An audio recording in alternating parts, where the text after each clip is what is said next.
I know, I'm doing a tank. I'm just as shocked as you are. Hey guys, it's model making time, and today we're looking at the Carro Veloce CV33, sometimes known as the L3/V3. This is an Italian tanker, and it's really interesting. Most people I think nowadays know it either through gaming, because it's been in a couple of video games, quite a few fairly big video games, and then, well, it was in a pretty big anime at the moment, which is Girls and Panzer. For me personally, I remember seeing this originally when I was a kid when my dad took me to Bovington Tank Museum. So I visited quite recently actually to do the Bovington Model Show. Check out that video after this one. As someone who always liked seeing stuff that wasn't from, Britain, America, Germany, when I saw this and went, what's this? My dad was like, oh, it's an Italian tank. Don't worry, it wasn't very good. I was like, oh my god, is it Italy tanks? I didn't know they made their own tanks. Obviously, I was very, very young and I'd never heard of them because I don't remember seeing any model kits of Italian tanks. And then what happened more recently was I watched Girls and Panzer a long time ago and thought, hey, I really want to just rewatch this because I remember having quite good, fun tank combat. And whilst I was watching, I got really into it. Bought some of the Girls and Panzer Death Finale films, and I also bought the Anzio OVA as well. And well, that just secured it. I needed to build a CV33. So as usual, we'll be looking at the history of the CV33 in real life, we'll have a look at it in gaming, and well, we'll have a look at the kitstery, sort of. Also, I apologise that my voice is sort of on its way out a little bit. I went for a night out with two of my besties, both fellow content creators. Check them out, Wolfie on Twitch and Captain PFC on YouTube, links in the description. We went out and yeah, I'm clearly struggling a little bit. Anyway, let's get into the history of the CV33 in real life. So the Carro Veloce, which means fast chariot in Italian, was based on the Carden Lloyd Tankette. This was a British tankette from the late 20s, and it was a very rudimentary design when you look at it compared to more modern tankettes that came after it. So this British tankette was licensed produced by Fiat, and it was known as the Carro Veloce CV29. Not many of these were built, but they were built in order to, understand tactics and how they could develop it further. It was essentially a test bed, but not only for the actual type itself, but also for sort of the progression of Italian doctrine. Now, there are only limited numbers of these built, still in the double digits. So the CV33 was the development of the CV29, having better armour, a better engine, which is a Fiat engine by coincidence, and it was also slightly longer as a result. This was the first tank, it's a tankette really, produced for the Regio Esercito, which is the Italian army in World War II. The Royal Italian Army, I think it was known as. The armament was still pretty cool though. It had a 6.5mm machine gun and it was air-cooled. But the second production version, the Series 2, which is what we're looking at, had two Fiat 14 6.5mm machine guns. A continued development with again increased armour and a more powerful engine to maintain the overall speed of the vehicle, which was at a total of 42 kilometers an hour, roughly 26 miles per hour, and that was called the CV35. This now had twin 8mm machine guns instead of the 6.5mm machine guns. Many of the CV33s were upgraded to the CV35 standard. Apparently, a lot of stuff I read that it had, instead of having riveted armour, it was bolted armour, and I think you can see the differences really on some of the new builds versus the upgraded versions, but to be honest, I think a lot of people would probably see, just it's either a CV33 or 35, it could be either or.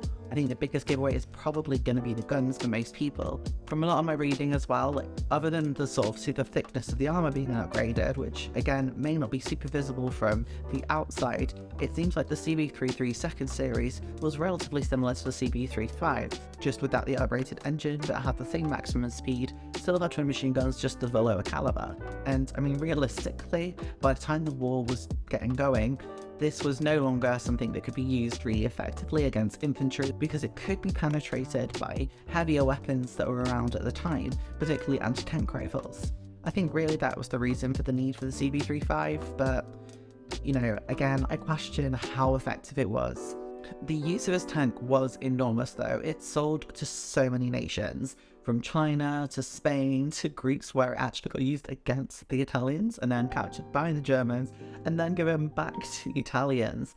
It has a really widespread use case. It was reliable, it was dependable, and actually had a really low fuel burn rate. So it was quite a cheap tank to use, which for a lot of countries during the course of World War II was actually quite an important factor. But when you compare it to the more modern tanks that has been seen across the war, it didn't really stand up to anything.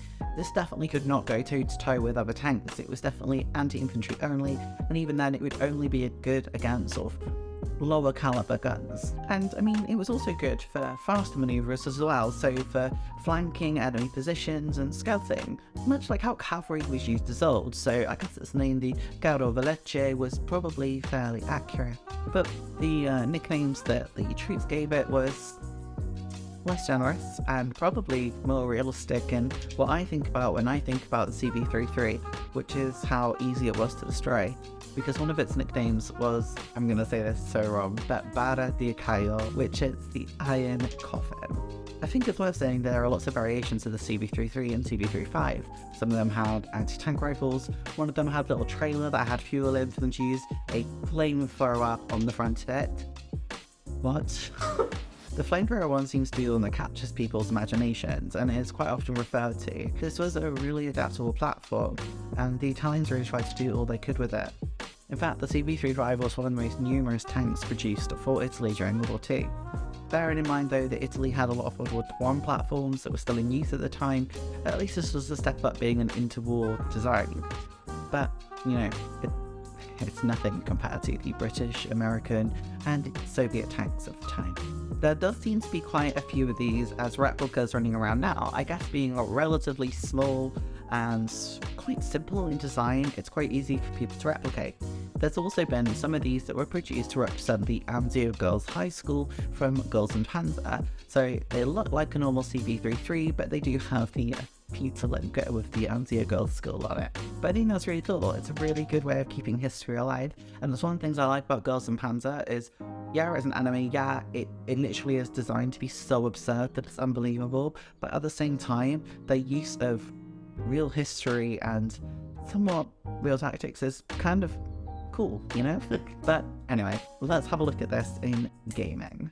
So in terms of gaming, we're going to be looking at a few genres that we've never looked at before. Obviously, I mainly do aircraft, so we normally look at Flight Simulator and Combat Flight Simulator, but today we are starting with something completely different, RTSs. The first one we're going to look at is Hearts of Iron 4. Now, this doesn't feature sort of super prominently in the sense that it's something you physically control, but being a grand strategy game, your units are representative of your armies as a whole.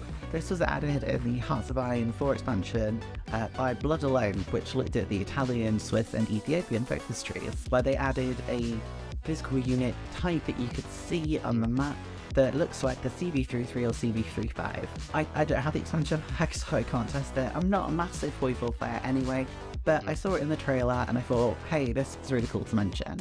Next up is a game that I think a lot of people, well, my age will know of, but younger may not even have heard of, Ruse. I'm going to say straight away, you cannot buy this game anymore. You can get, the very limited keys that are still in existence on second-hand gaming stores, but they are expensive. I think when I bought it, I paid £50 for it. They're now going for, 70-ish pounds, or about 75 euros is what I've seen. This is a really expensive game because it's no longer able to be sold because Ubisoft lost the military rights and as a result couldn't continue sale of the game. I assume it probably wasn't making enough money for them to, justify renegotiating the rights for the units that they secured. But Italy and France are both playable factions, which is amazing because they are so often overlooked in World War II strategy games, and the CV35, I think it's just known as a Carro Veloce, is in the game. It's probably the CV35 rather than CV33, but it's in the game. You can use it as a light tank. Italy has a lot of really cheap and expensive units and then a relatively good outfit, so summoning tactics abound with the Carro Veloce. The good news is though, they've added this to the list of games that are backward compatible on the Xbox One, so if you can get the old, I think it was Xbox 360 version of the game, you can now play it on more modern hardware. So that's a good way to play it, and this game was designed to work as an RTS on both consoles and PC, so, you know, it is actually a really good way to play the game. Next up, we're looking at the Girls and Panzer game, and this is a game that I've been kind of tempted to get my Switch, but I can't justify, you know, £60–70 for a game, so we've just not got it. But this being, you know, Girls and Panzer game, it has all the girls' academies on now, and so it's got Anzio. You can use the CV33 to your heart's content. This game is very cheesy. It's sort of more like World of Tank, which is not a game I'm super familiar with. I prefer what we're going to look at in a moment, but, you know, it's a very arcadey in feel. You can skip the tanks. It's like the show, but it's unrealistic enough that you can have CV33 take out 4 mouse tanks if you know what you're doing. But, you know, that's part of the joy of the game and the series, is putting these tanks in really silly situations. Finally, we're going to have a look at War Thunder. Now, in War Thunder, this features as an anti-tank vehicle. So there were some developments of the CV33 or CV35 that had anti-tank rifles instead of machine guns. Were they super effective?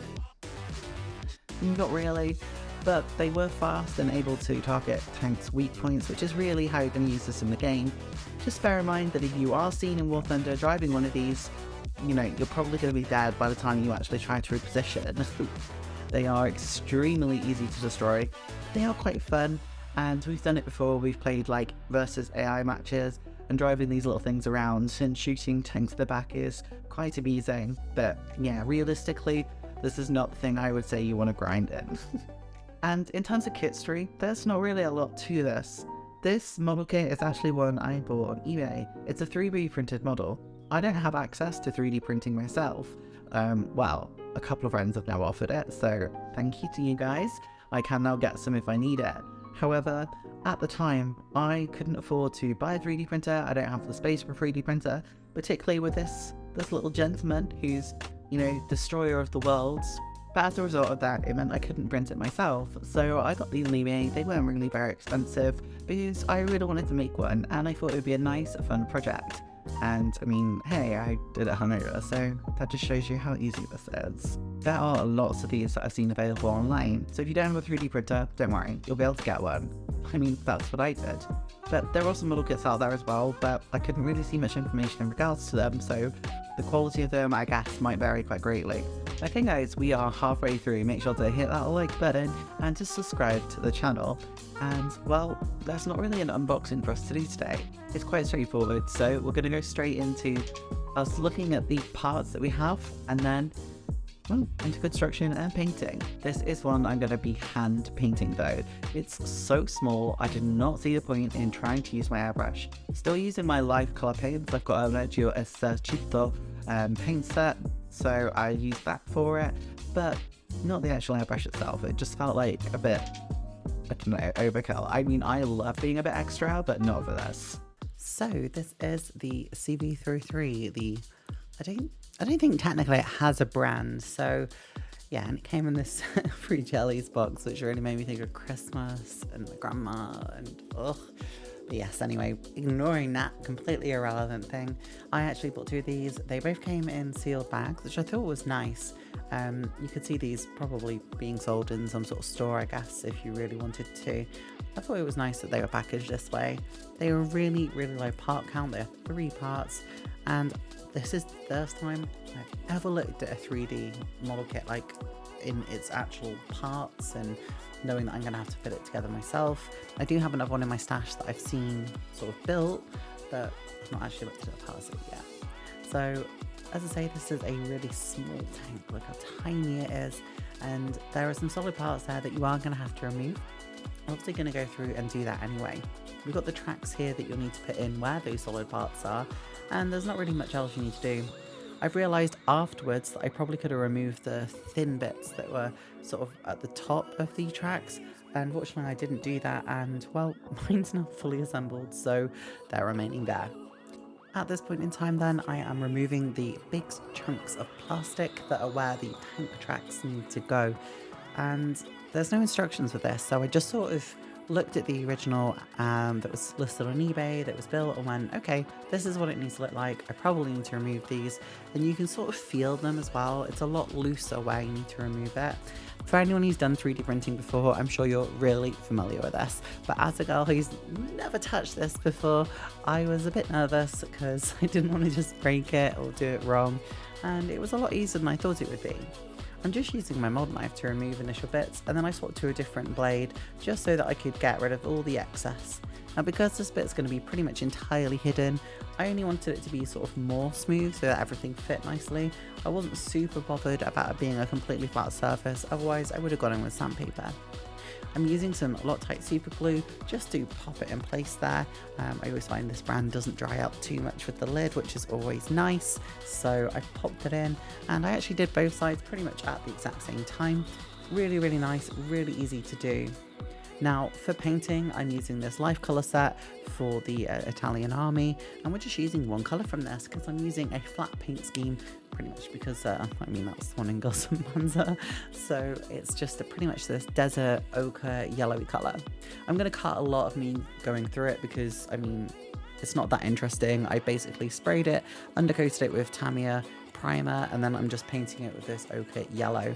I'm using Hella brushes because I got a set of Hella brushes free with an order that I did, and then whilst doing it realised that there was actually a really thick bit of plastic that was underneath the gun barrels. I then pinged one of my gun barrels off into a new Century and then had to stick on a bit of a plastic sprue.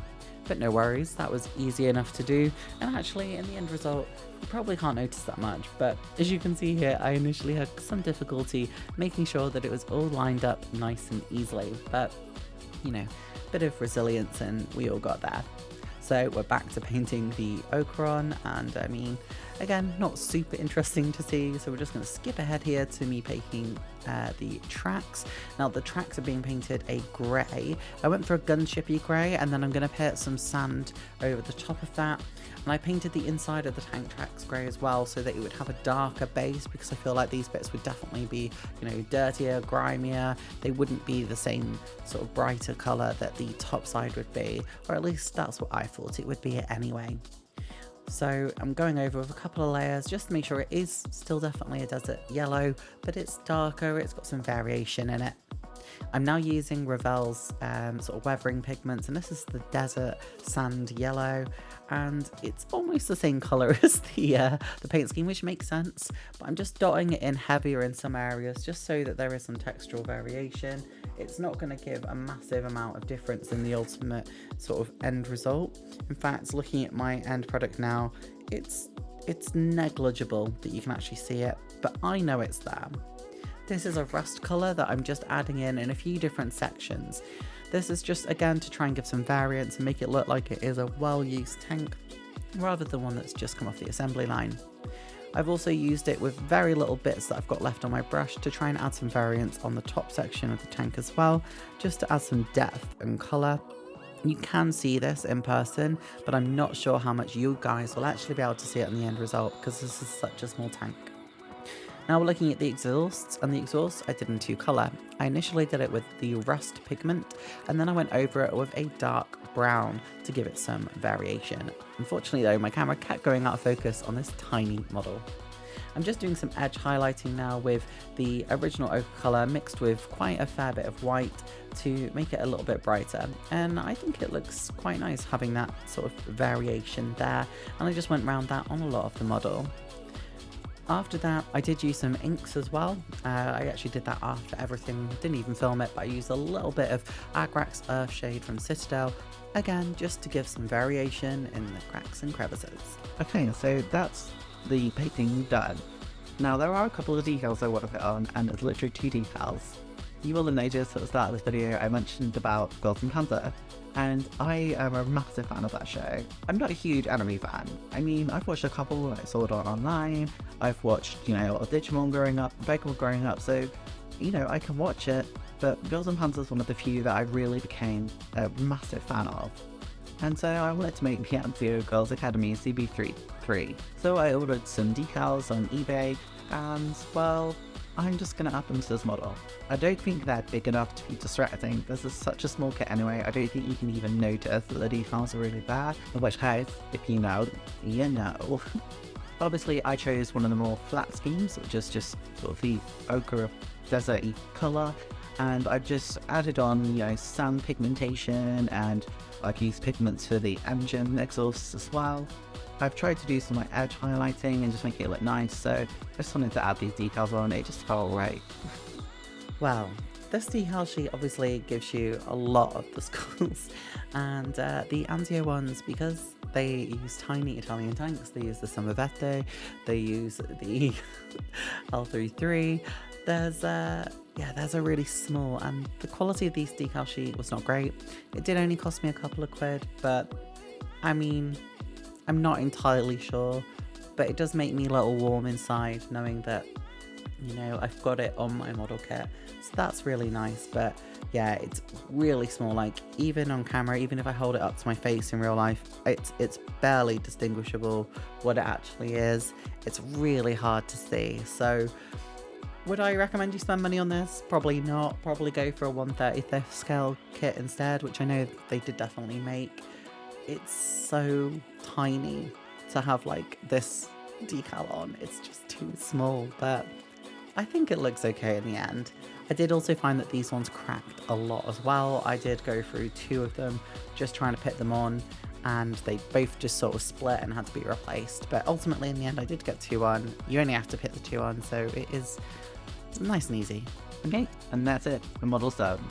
Okay, so I don't really know what I think of this. I don't know if I should have gone more cartoony and done more like edge highlighting, or if I should have, you know, used more inks and made everything look darker, but I'm worried about making it look not desert colored enough, if that makes sense. I'm so happy with how it looks, and it's so small, like I can literally put it on my finger. It's almost just like the length of my fingernails. It's ridiculous. So I guess without any further hesitation, let's have a look at this CV33 topping off.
Okay, so that was the CV33.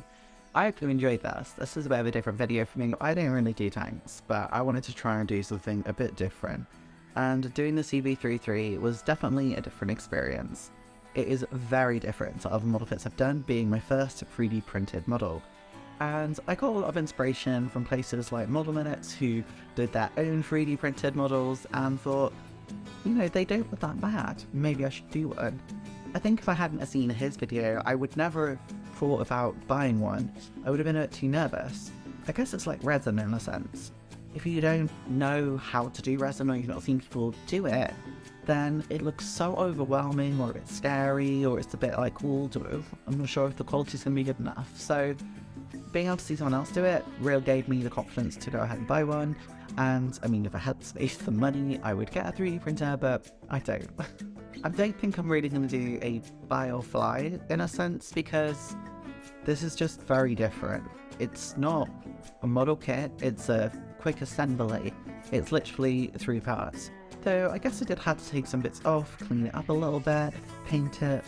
I don't know. It's really hard for me to understand if this is a model kit. I've seen some 3D printed stuff, and I actually have one in my stash that is designed to be a model kit. So although it is 3D printed, it's also designed to be something that you do assemble yourself, you sort of clean it and make it look gorgeous and sexy. Whereas I feel like this is much more of a tabletop use. I don't know, it's so hard to say, is this a model kit? I'm not sure. Either way, I would say buy it. I think I bought mine for £5 or £6 each. They weren't very expensive. I did get 2 of them. I was going to do both of them. I haven't. I'll do the other one at some point, just in my own time if I want to de-stress, because it's such a simple, nice, easy thing to do. Obviously with mine, I broke off one of the guns and I replaced it with a little bit of sprue. To be honest, now it's all painted. You can't really tell. Before it was painted, you definitely could tell. There were no instructions with it, but it's relatively simple. Look for all the bits that don't look like they should be there, pry them off, leave the tracks on, and you're done. I guess if you really wanted to, you could 3D print the trailer for this as well, and I have seen versions with that, and you could change the nozzle for a flamethrower, or again, just print the flamethrower version, which I've definitely seen around.